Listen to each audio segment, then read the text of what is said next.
Beaucoup de gens ignorent l'origine, la source, la cause de leurs problèmes. Il y a des gens qui pensent être justes. Il y a des gens qui pensent être en bonne santé. Il y a des gens qui pensent que tout va bien. Tu vois, parce qu'ils ont un peu d'argent, parce qu'ils ont une situation, parce qu'ils ont un beau travail, parce qu'ils sont beaux, belles gosses, tu vois. Donc il y a des gens que pour eux, dans leur tête, tout va bien.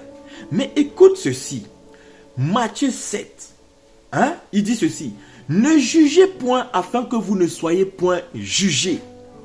Il y a des gens qui passent tout leur temps à juger les autres. Tu vois? Pas des jugements genre constructifs, mais des jugements pour détruire, pour dénigrer, pour médiser, pour rabaisser l'autre. Parce qu'eux sont en meilleure condition. Donc, ce qu'ils font là, ça leur revient. Et eux, ils n'ont pas le revers du bâton. Ils n'aiment pas le retour à l'envoyeur. Parce que ce que tu sèmes, c'est ça là qui revient. Et comme Dieu ne fait pas d'acception de personne, comme Dieu ne fait pas d'acception d'apparence, il juge chaque homme selon ses œuvres, selon ses actes. On est d'accord ou pas? On est d'accord? Bon, avançons. Car on vous jugera du jugement dont vous jugez. Ce que tu juges les autres, tu vas passer par là. Comment tu traites les gens, toi aussi, tu vas te traiter comme ça. Donc, attention. Comment tu parles des gens derrière, devant, toi aussi, on va te gérer comme ça. Donc, ce que tu veux pas qu'on te fasse là, ne fais pas pareil pour les autres. Attention, c'est ce que dit les Écritures. Bon, j'ai dit à ma manière, tu vois. On y va. Car on vous jugera du jugement dont vous jugez. Et l'on vous mesurera avec la mesure dont vous mesurez. Donc, il y a des gens qui ne considèrent pas les gens, qui ne considèrent pas les autres, leurs collègues, leurs salariés. Il y a des gens qui ne considèrent même pas les membres de leur famille. De ce fait, ils pensent que eux, parce qu'ils ne les considèrent pas, ils pensent que tout va bien. Mais en fait, non. C'est toi-même qui attire la disgrâce, la défaveur vis-à-vis de toi. Parce que tu ne considères pas les autres. De la même manière, quand tu auras besoin, quand tu auras une certaine situation, en fait, les gens que tu as négligés, méprisés, rabaissés, foulés à terre, n'auront pas d'amour, de compassion. Ils n'auront pas un élan de cœur pour venir t'aider. Tu vois ce que je veux dire? Parce que tu leur as jamais manifesté de l'amour. Tu vois, il y a des gens, par exemple, qui ne laissent rien passer, qui sont très durs, très méchants, qui ne donnent rien, qui ne partagent rien, qui ne font jamais profiter à leurs semblables, à leurs amis quelque chose. Ils sont rigoureux avec les gens dans la vie. Quand quelqu'un fait une erreur, que ce soit envers eux ou envers quelque chose, je ne sais pas. Tu vois, ils sont très cassants, très menaçants. Ils amènent ces gens en prison. Ils oublient que quand eux auront la même situation un jour, on va les traiter comme on dit.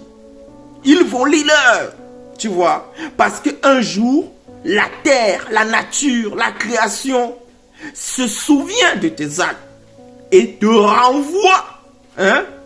C'est ce que Satan appelle le karma.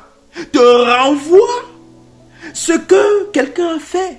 Donc il y a des choses que ton père a fait, ta mère a fait, que toi-même tu as fait, tu as oublié. Il y a des choses que tu as dites, il y a des choses que tu as pensées, vis-à-vis d'une personne innocente.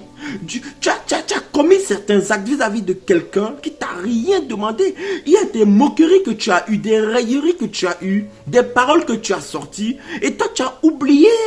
Il y a des choses que toi-même tu as confessées, proclamées, déclarées. Ce sont ces choses qui t'ont lié toi-même.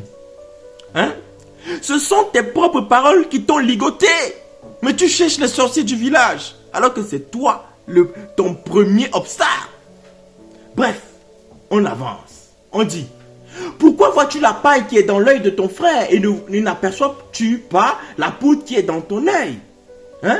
Parce qu'à force de regarder toujours les erreurs, les problèmes des gens, de parler de la vie des autres, de regarder la pauvreté des autres, mais tu ne vois pas le temps, tu n'as pas le temps de regarder à ton propre nombril. Tu n'as pas le temps de faire un travail sur toi-même. Tu ne vois pas que tu es faible. Et ta faiblesse se voit parce que tu parles trop des autres, négativement. Tu ne bénis pas les autres. Et c'est ça qui constitue ta faille. Oui. Avançons. Ou comment peux-tu dire à ton frère, laisse-moi ôter une paille de ton œil? Toi qui as une poutre dans le sien, mais tu ne le sais pas parce que tu passes ton temps à parler des autres, à gérer la vie des autres, à calomnier les autres. Tu passes ton temps à bouffer chez les autres. Tu n'as pas le temps, donc, de gérer ton foyer. Tu es dehors à gérer toutes les femmes dehors, tous les hommes dehors, à t'occuper des maris des gens dehors, des enfants des gens dehors, mais tu n'as pas le temps pour les tiens. Tu as le temps de gérer les affaires des autres, mais tu n'as pas le temps de gérer tes propres affaires. Tu vois? Ah bah ouais, c'est ça, la vie bizarre, hein? Ça veut dire que tu es hypocrite vis-à-vis de toi-même, vis-à-vis de tes propres valeurs, vis-à-vis de tes propres principes, vis-à-vis de ton éducation, vis-à-vis de la parole de Dieu, vis-à-vis de ton Dieu, vis-à-vis de ta famille, qui t'a mis sur des bonnes lignes. Tu vois? Ah! Que le Seigneur nous aide.